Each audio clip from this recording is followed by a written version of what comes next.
Hello students, today we are going to start our first chapter, Nutrition in Plants. Living organisms such as plants and animals survive on food. The food gives them the energy to perform several activities in their life and helps in the growth. जैसे कि हम जानते हैं जितने भी living organisms हैं जैसे plants हैं, एनिमल्स हैं, ह्यूमन बींग्स हैं, हम सभी को रिक्वायरमेंट होती है फूड की। फूड से हमें एनर्जी मिलती है और एनर्जी से हम डिफरेंट सेवरल एक्टिविटीज़ को परफॉर्म करते हैं, जैसे कि रेस्पिरेशन करते हैं, डाइजेशन की प्रोसेस होती है, और जैसे कि हम स्टडी कर रहे हैं, वर्क कर रहे हैं, रनिंग कर रहे हैं, तो इन सभी के लिए हमें एनर्जी की रिक्वायरमेंट होती है। एनर्जी हमें कहाँ से मिलती है? फूड से मिलती है। तो फूड बहुत ही इम्पोर्टेंट रिक्वायरमेंट है, बहुत ही ज़्यादा इम्पोर्टेंट है हमारे सर्वाइवल के लिए और हमारे ग्रोथ के लिए।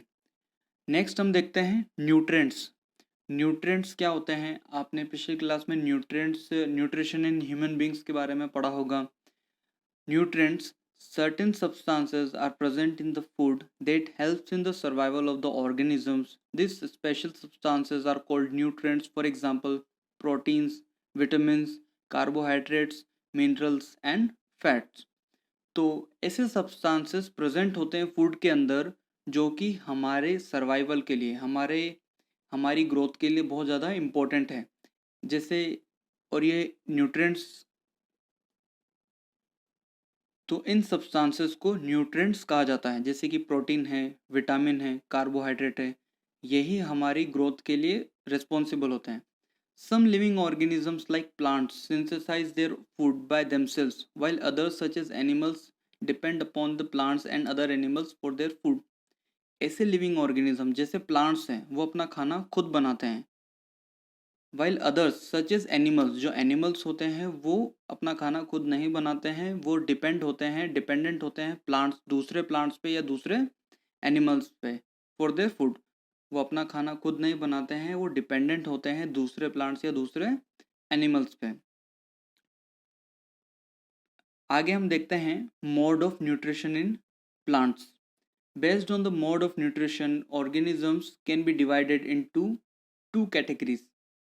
मोड ऑफ न्यूट्रिशन का मतलब होता है कि किस तरह से हम न्यूट्रिएंट्स को गेन कर रहे हैं। हम यहाँ पर बात कर रहे हैं प्लांट्स की।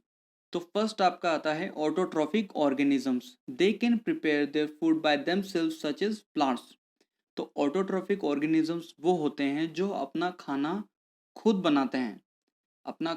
बनाते हैं, सच एज प्लांट्स। तो प्लांट्स जो होते हैं वो अपना खाना खुद बनाते हैं, इसलिए प्लांट्स ऑटोट्रॉफिक ऑर्गेनिजम्स की कैटेगरी के अंदर आते हैं।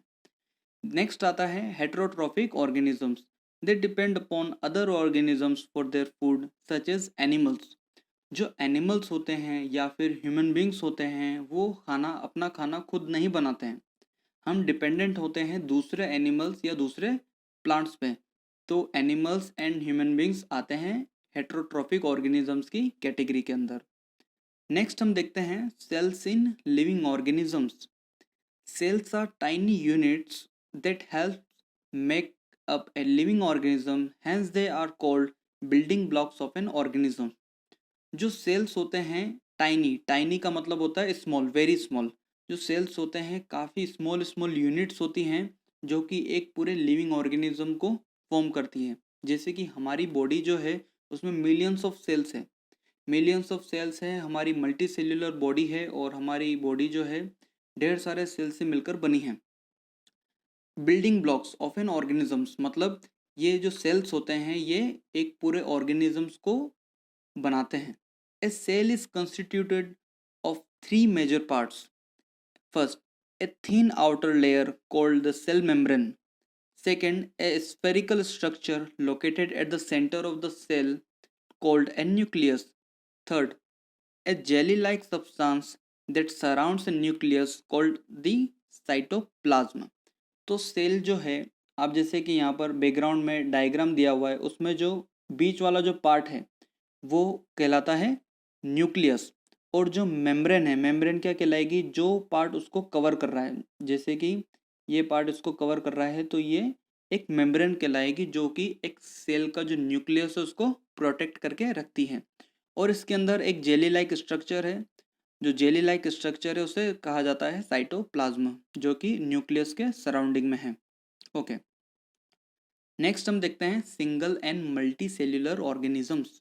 Organisms that are made up of just one cell are called single celled और unicellular organisms। एग्जाम्पल है अमीबा। ऐसे ऑर्गेनिजम्स जो कि सिर्फ सिंगल सेल से बने होते हैं उन्हें सिंगल सेल्ड या यूनिसेल्युलर ऑर्गेनिजम्स कहा जाता है, जैसे इसका एग्जाम्पल है अमीबा। सेकंड हम देखते हैं इसमें organisms with more than one cell in their body are called multi cellular organisms. इसके एग्जाम्पल हैं all human beings, plants and animals are multi cellular organisms.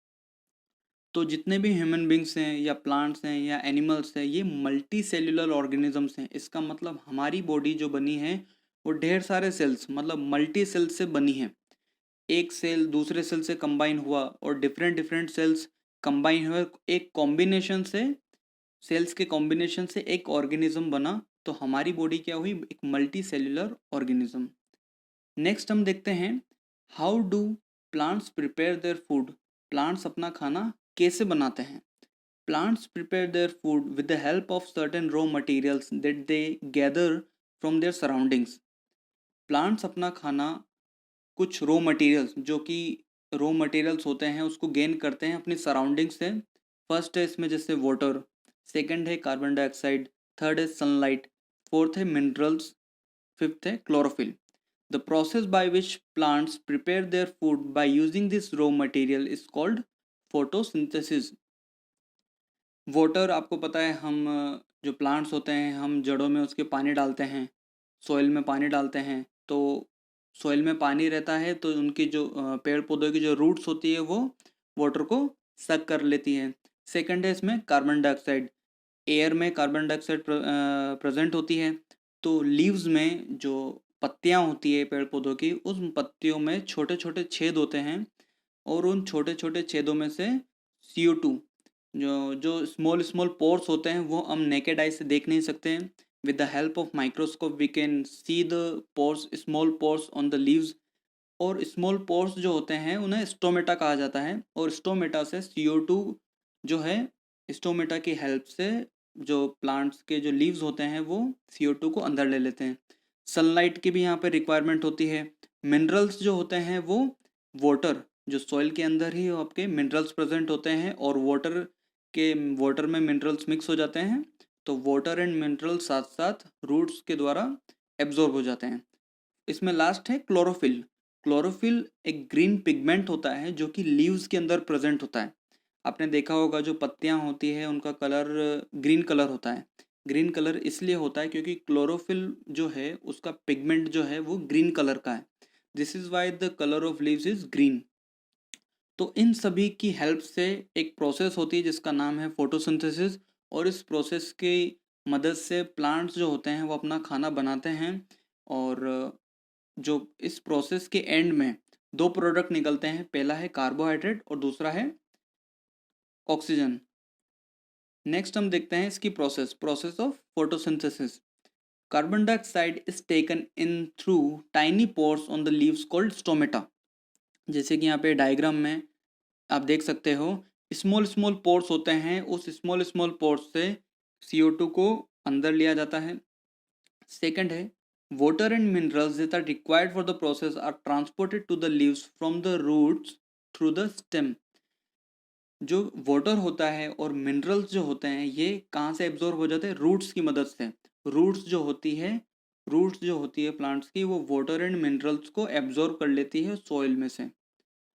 Third इसमें आता है chlorophyll. Chlorophyll helps the leaves use the energy from the sunlight to prepare food using the CO2, carbon dioxide, water and minerals.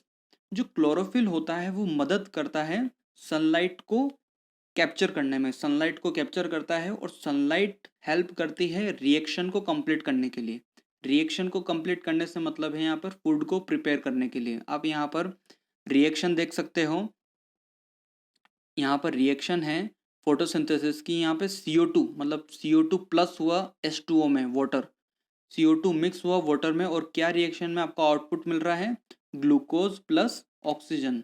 तो glucose यहाँ पर क्या हो गया, glucose है फूड के लिए ग्लूकोज है प्लांट्स के लिए फूड, ठीक है। इसे कार्बोहाइड्रेट है, तो कार्बोहाइड्रेट जो है या फिर ग्लूकोज कहें तो ग्लूकोज हो गया फूड फॉर प्लांट्स। और ऑक्सीजन है, तो बाय प्रोडक्ट यहाँ पर ऑक्सीजन भी प्लांट्स निकालते हैं।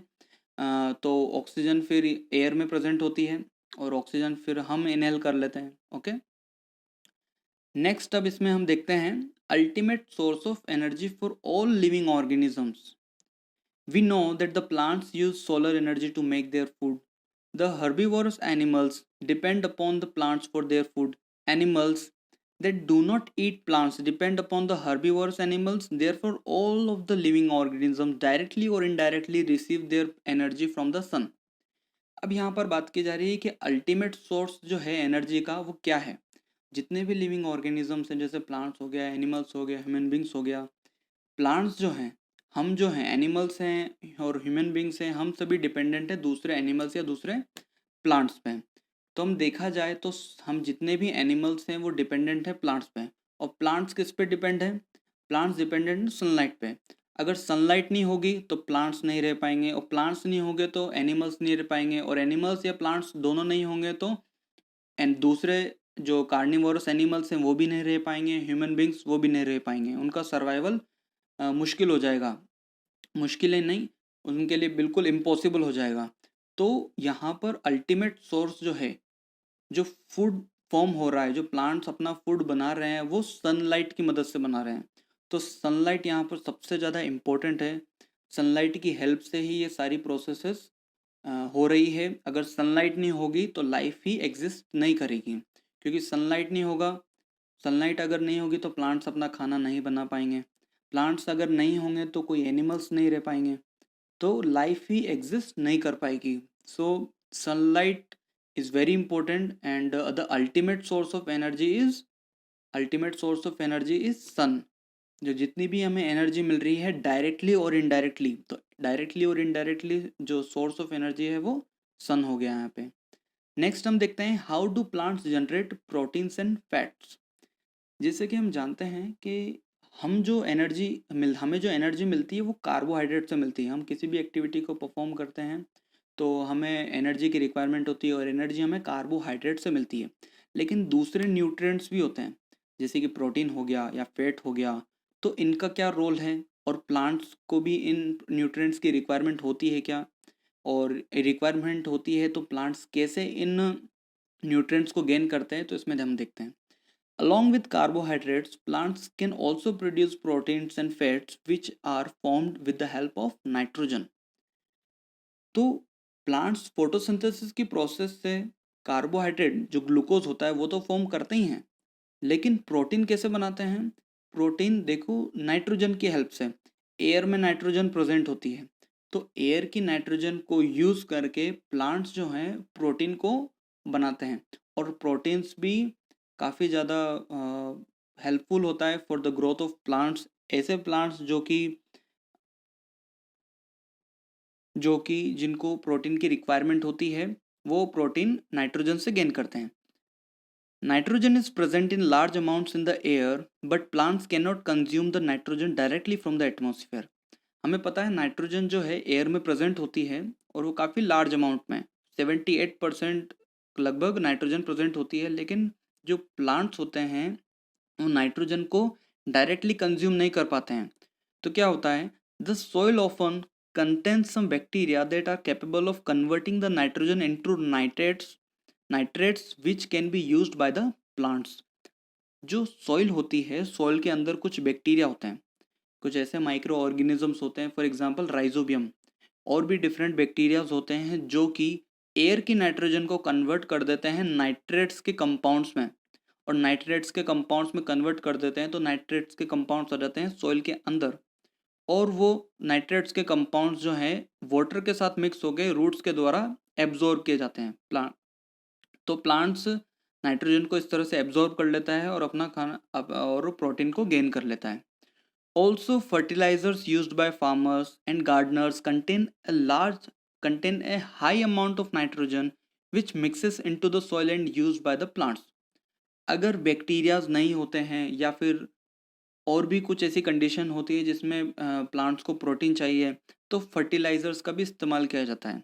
जैसे फॉस्फोरस है और डिफरेंट डिफरेंट फर्टिलाइजर्स जो कि केमिकल्स होते हैं, तो फार्मर्स के द्वारा उनका इस्तेमाल किया जाता है। तो तो उसमें ढेरों बहुत ज़्यादा नाइट्रेट्स के कंपाउंड प्रेजेंट होते हैं और वो सॉइल के अंदर मिक्स हो जाते हैं। तो सॉइल के अंदर मिक्स हो जाएंगे तो क्या होगा, फिर से वही चीज़ होगी, वाटर के साथ वही नाइट्रेट्स के कंपाउंड्स मिक्स हो जाएंगे और जो प्लांट्स की रूट्स होती है वो उसको एब्जॉर्ब कर लेती है। ओके, आई होप आपको इस चैप्टर का फर्स्ट पार्ट समझ में आया होगा। एंड इस चैप्टर का जो सेकंड पार्ट है हम वो नेक्स्ट वीडियो में कंटिन्यू करेंगे। Thank you.